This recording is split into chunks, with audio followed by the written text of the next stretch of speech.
The UK elections, in some sense, were unprecedented in that they took place on the heels of not just one, but two major violent attacks taking place just in the last 3 weeks of the campaign. To talk to us more about those attacks, some of the suspicious aspects of them, and how they may have impacted the election, we're joined from Plymouth, UK, by Patrick Henningsen. He is a writer, political analyst, the founder and executive editor of 21st Century Wire. He also functions as a news analyst for RT and for UK Column. And he has a regular Sunday program called Sunday Wire. I hope I got all that right, Patrick. Thank you very much for joining us. My pleasure, Michael. Okay, so Patrick, I think like like most people who have been watching from abroad, I had the impression that these attacks were a major aspect of this election. I mean, I guess probably is just about the only thing we would have heard about other than the election itself. So I'm just kind of wondering, not only because there's this issue of the attacks happening, but we heard some rather draconian measures being dragged up. I mean, just in the last few days, we heard Theresa May talking about the, human rights, in a sense, being disposable in the name of security. I mean, it's a paraphrase, of course. And the revelation that I believe for the first time you saw military, working alongside the police to control the situation after these attacks. So I'm wondering if you'd care to elaborate a little bit on what you think that the impacts that these attacks may have had one way or the other on how people voted. And so there were actually, if you count the Westminster attacks, which I think took place in April, a month before the two big ones in Manchester and London Bridge, then there's you're looking at really three attacks. And the general election was called just after, right around the same time as the Westminster attack. So it was kind of this triptych progression. So it was a gestalt of fear, if you want to put it in German terms, avant-garde terms. And it was kind of a build-up. So you had everything. You had a car attack, and attacks allegedly on Parliament. But when you really dig down, we could discuss the details of that attack. It wasn't much of an attack on Parliament, but nonetheless, it was reported as a major ISIS-inspired terrorist attack immediately by the media, and the whole city, the capital, that area of Westminster anyway, is put into lockdown. Then the Manchester attacks were timed, that was really kind of in the serious run-up to the general election, so at the end of May, and that was it was marketed, it's very interesting, it was marketed in the media as a suicide bomb attack. But then it came out later that the alleged bomber wasn't wearing, Salman Abedi wasn't wearing a suicide vest, and this was done with an IED, and he either accidentally killed himself because it detonated prematurely, or there's still some confusion as to exactly what type of suicide attack that was. Nonetheless, one of the first, big public suicide attacks on British soil, if you count 7/7. But I don't want to get into that, relitigate that case right now in this discussion. But and then we have the London Bridge attacks, so how they affected the election is they were more of a backdrop. If you were to be more conspiratorial, you might think that maybe someone intended to affect the election with these last two supposed terrorist attacks, supposedly ISIS-inspired terrorist attacks in the UK.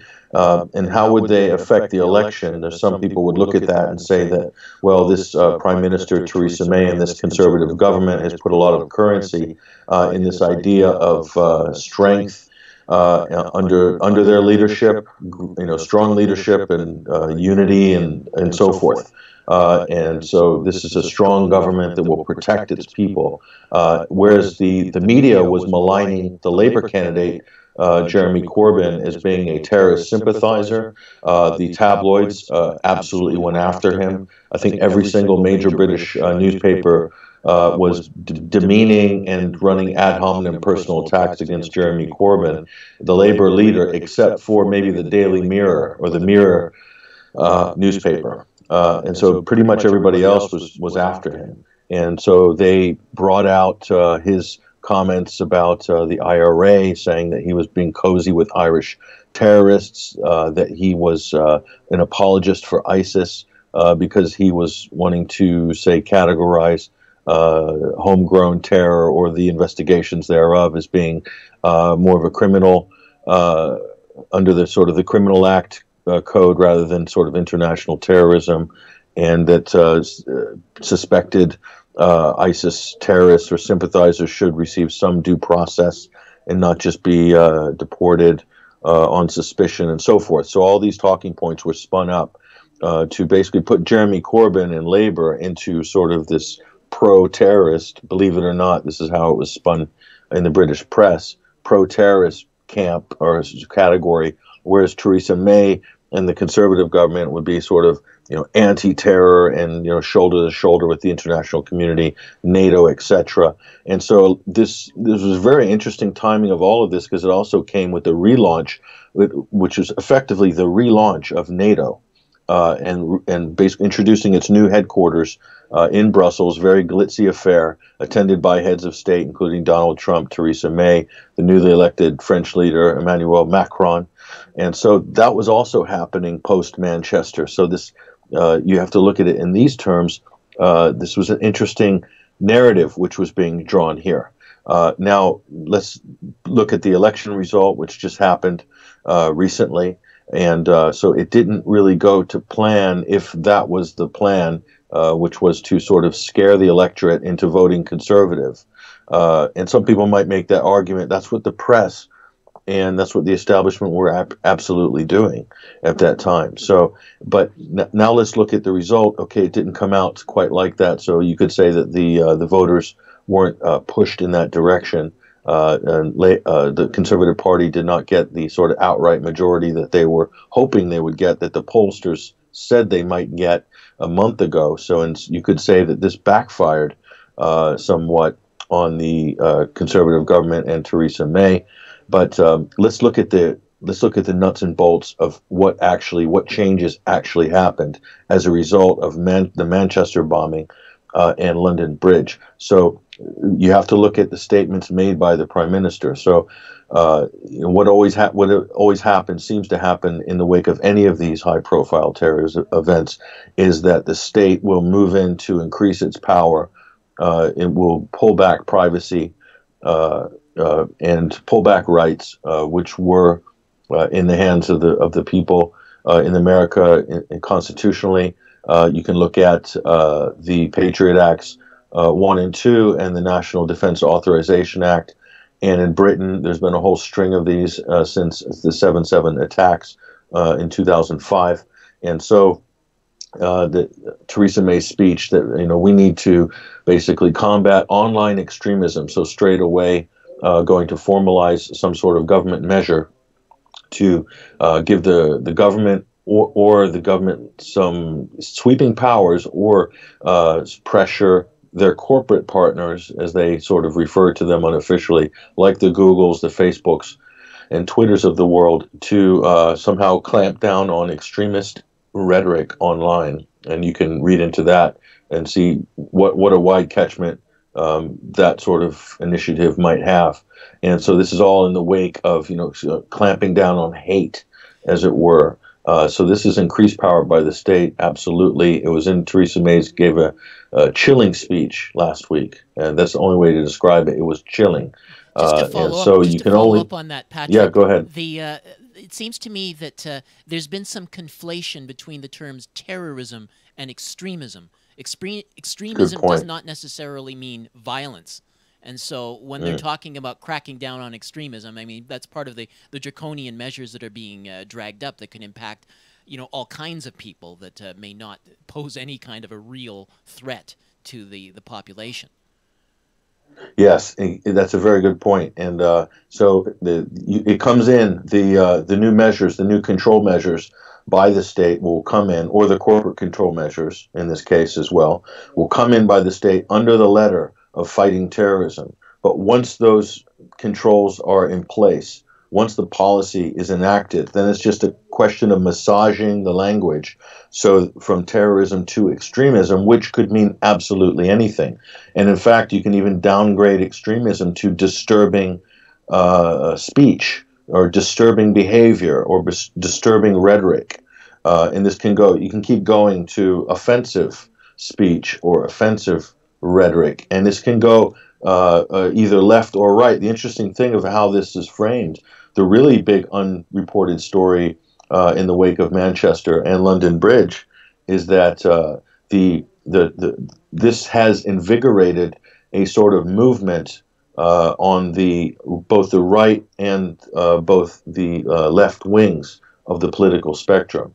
And so on the extreme right, the sort of anti-immigration bloc, the Pegida bloc, the ultra-nationalist, whatever you like to categorize it, the alt-right bloc has basically not taken any sort of gaze upon the deep state, upon intelligence agencies and their collusion in some of these affairs with some of these so-called known wolves, which we'll get to, I'm sure, in a minute. But they haven't. Instead, it's all immigrants and Muslims. And so that's the talking point. We need to sort of clamp down on immigration. We need to deport. We need to detain all of these Muslims, basically feeding the clash of civilizations narrative. So that's going on in the background. So while the state is managing all of this stuff in the front of the house, in the back of the house, it's absolute chaos on the streets and on forums and social media. And so rampant jingoism, Islamophobia, completely out of control. Totally out of control. The waterfall on Twitter on the night of the London Bridge attacks on the hashtag London Bridge, and you can read some of the things that were being said. Unbelievable, and people wonder how. This might seem like an extreme statement to some people, but I don't think so. People say, "Well, how could the Germans have gotten to the point under Nazi Germany that the people would have,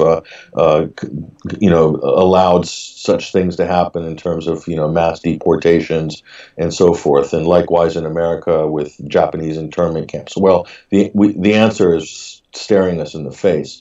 Just look at social media feeds and look at the rhetoric that's being pushed out. All the while, the state, the intelligence agencies, there's no real audit of what they're doing and what's their role in cultivating some of these situations and some of these individuals who every single one of them appear to have some ties to terrorist groups or militant extremist groups operating in places like Libya and Syria, for instance. Let's focus on that aspect ahead. of it then, the known wolves, the idea. I mean, and you and your associate Sean Helton have documented this, like virtually every major attack, including the ones that have happened recently in the United Kingdom. They were known by these. By British intelligence. In fact, even says that the method of the attack, the vans and knives, was already been broached. I think that for example, I think there's Quram Butt, known by MI5, and there was another one that came out just yesterday. So you could talk maybe a little bit, if you could comment on the significance of those revelations of these known wolves, not lone wolves, but known wolves who are, and that they're so well known to British intelligence. Sure. So this is a pattern that we can see not just from Westminster. So Westminster with Khalid Massoud, this was the known wolf, absolutely known to authorities, was actually a suspect in an investigation into a terrorist attack on the city of Luton, which is about an hour northeast of London, and this was back in 2009, 2010. So he already had a file, and MI5, British internal intelligence, was also involved in that, allegedly in that investigation, or I'm going to say possibly in that operation. and because the pattern just continues. And then we go on to Manchester and Salman Abidi, and so whose father was a member of the Libyan Islamic Fighting Group. This is a group that has been working with British intelligence and arguably with the CIA since, I would say, the mid-90s at least. Okay, and the son, who was the alleged bomber in Manchester, is also accused of being involved with this militant group on some level as well. So there's that connection, and so all of these fighters from Libya were known wolves in the sense that hundreds of them, and there was a group in Manchester called the Manchester Boys. They even had this call sign while they were fighting down in Libya, and all under the supervision of Abdul Hakim Belhaj, which is a known CIA asset, formerly interned in Guantanamo Bay, released at just the right time to begin the buildup of what we saw, in my opinion anyway, in Libya in 2010, who went on to become governor of Tripoli after the fall of Gaddafi. And so we see him connected to the Abidi family, but also to Rashid Wadwan from London Bridge. And so this was a militant group, Lilwa al-Ummah, which went from Libya and moved on to Syria afterwards, and was affiliated with al-Nusra Front and the Free Syrian Army, and was active in places like Aleppo right after the fall of Gaddafi.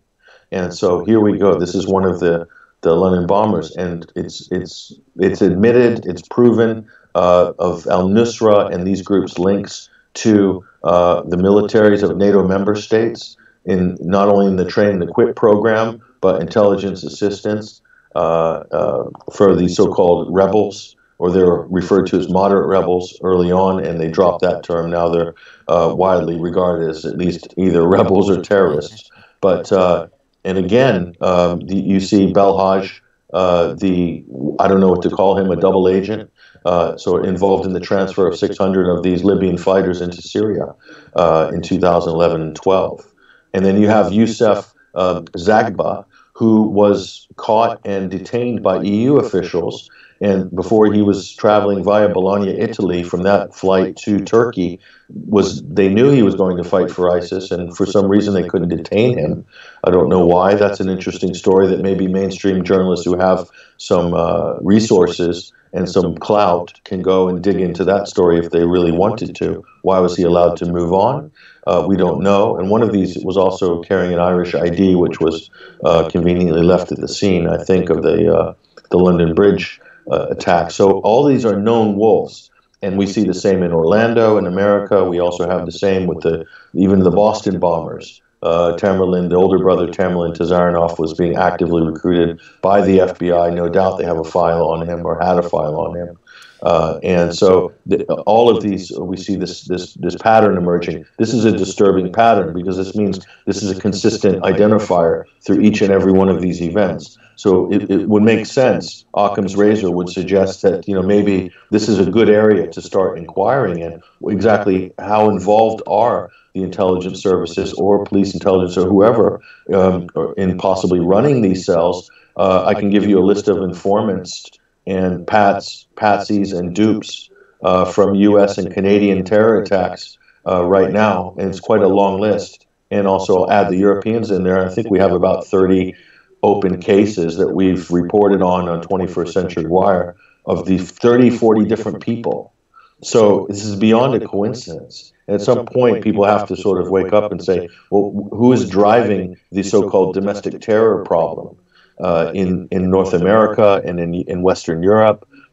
Is it really organic and homegrown, or is it actually being driven by the activities of the security services of intelligence agencies who knows why, for whatever political agenda? If you look back in history, there's actually a precedent for this. It's called Operation Gladio. And you can read about this. This has been researched in detail by Daniel Ganser, and many other people have written excellent books on it. It's very well referenced. And so this is when there was a cell in NATO intelligence which was being run by the CIA, which was completely autonomous and was using elements of organized crime gangs to carry out random terror attacks throughout Europe, and it killed many people. You bring So, up some interesting points there, Patrick, and of course I mean, like there's so many angles. I mean, these people are being flagged, and still they're able to commit these acts, and somehow you have like more. We need more surveillance, and we need to be able to have these draconian measures, and yet still it doesn't seem to be enough because we let's face it, we already have anti-terrorism measures that are questionable, but it causes me to ask the question, and we might even just leave it at that, but that this what you're putting forward, as you mentioned, is it's not being brought up by mainstream media or even any of the politicians, any of the opposition politicians. I don't hear Jeremy Corbyn even talking about it. It's, I mean, he's talking more police powers or more resources for police. So what does that say to you about if this is the focus we need to have on, not so much the election result, because there's this, I think you mentioned deep state apparatus that's staying in place regardless of the election outcome. So your comments? Yeah, I think that it's a consolation maybe that Jeremy Corbyn brought in the issue of blowback. So basically attaching the event in Manchester and possibly to London Bridge as well, attaching that to British foreign policy or U.S.-British joint, coalition foreign policy in the Middle East or Libya, and how that is basically creating what's called blowback. It's come back to bite us back at home. And so that's kind of a consolation prize in terms of a discussion point. It's not really the discussion I think we need to have. I think we need to go a little deeper than that. I think there's, definitely our intelligence agencies are essentially playing with fire to cultivate and recruit and sort of develop fighting cells that have been deployed in places like Libya and Syria, and then they're trying to manage them after these conflicts, and they're coming home, they're giving them housing benefit, they're putting them on welfare. In some cases, they're giving them political clout in terms of like calling them the Syrian opposition or something like this, or the Libyan exiled government and so forth. So you have a lot of these KLA from Kosovo as well, basically terrorists in every instance, from Kosovo to Libya to Syria. From the Mujahideen in Afghanistan, many of these people given political clout, given status. Look at Abdul Hakim Belhaj in Libya. He was, he's meeting and given this legitimacy like he's some sort of a political figure. And he was interned in Guantanamo, and I don't know, possibly turned in the Penny Lane program down there, and then redeployed back out into the field. There's a couple of the other characters as well that appear in Syria from Chechnyan terrorists, and also from Kosovo, leading ISIS cells and platoons and so forth. So the blowback conversation is great because at least I think it allows people to examine and puts a little pressure on the political body to sort of clean up its act, but it's not quite deep enough. And so the danger here is that if you look at the situation in British politics right now, you have a prime minister without a majority, you have a hung parliament. Okay, so she could stitch together some sort of coalition and rule as effectively a minority government, right? But she could come down and call for a unity government. So we have to ask ourselves, if we're not really questioning these terror events and what's actually caused them and who is actually involved, then the government, let's say another terrorist event happens. Let's say another one happens at the same time as there's three of them, one in France, one in Germany, one in the UK, and then Theresa May, or the Prime Minister, or Boris Johnson, some wartime prime minister, might come and say, we need a government of unity now. We're being threatened existentially. And so we're going to come together and increase security powers. No more freedom of bringing electronic devices on flights. And we're also going to increase military operations in Syria or Yemen or wherever these terrorists are going to be coming from once they do their investigation in 24 hours after any of these events. They seem to know everything about all these people, and they are already firing up the jets for airstrikes, as France did in the wake of the attacks in Paris. Okay, so that sort of scenario is where we're headed, where we will have a one-party state, possibly under the letter of national security, and nobody will be able to argue with it or debate about it because nobody is actually addressing some of the really core, important aspects of, how are these events actually coming about. Look at them, dissect them, deconstruct them, look at the history, look at the common threads. We see so many of them from some of the same characters featuring in some of these same dramas as well. In the background, some of these radical clerics from these extremist mosques funded by Saudi Arabian or Qatari money as well. They're given a free pass. Some of them have been accused of being informants for the intelligence agencies like Abu Hamza from the Finsbury Park Mosque in the UK, and then or Amjad Chowdhury, but they're just being swept away just gradually at the right time, and no one asks too many questions, and no one wants to know really how this little matrix is being constructed. And so this is the problem. This is a big danger if we don't really analyze this and maybe hold the deep state to account. We are really in a position where we could be as a democracy, or governments in America or Canada or the UK or Western Europe could be really held hostage by some of these terror events, when in fact there may be some rogue elements involved in these terrorist events that are very much connected with the government departments or agencies. Well, I'm afraid we're going to have to leave it there, Patrick, but I really appreciate your sharing these rather unique insights. I don't think we hear these sorts of conversations in very many places these days. Thank you so much for joining us. You're welcome. Thank you. We've been joined by Patrick Henningsen. He's a writer, political analyst. He is the executive editor and founder of 21st Century Newswire, and he is also a freelance news analyst for RT and UK Column.